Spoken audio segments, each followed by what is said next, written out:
If you want to search out for informations online, then what you can do is you can utilize a plugin called Voxscript. So to do that, I'm going to go around onto the Explore GPT section right here.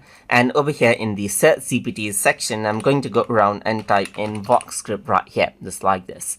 If I were to go around and click, then you can see that this is the plugin, and I can simply go ahead and start chat right here.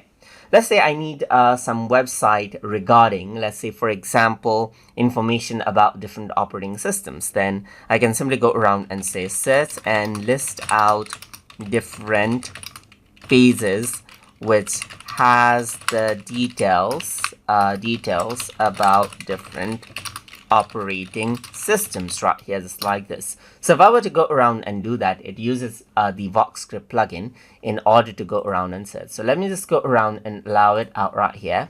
And once I do that, it utilizes the plugin to search out for some informations online right here, just like this. For example, you can see that it says out for Geeks right here. It has Wikipedia page right here, list of operating system, and so forth.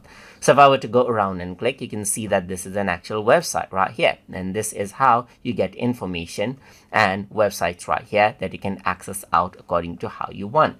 So that is how you can utilize Voxscript to search out information in the web and then get information and links about it. So I hope you guys learned something as always. And as always, please like, comment, share, and subscribe.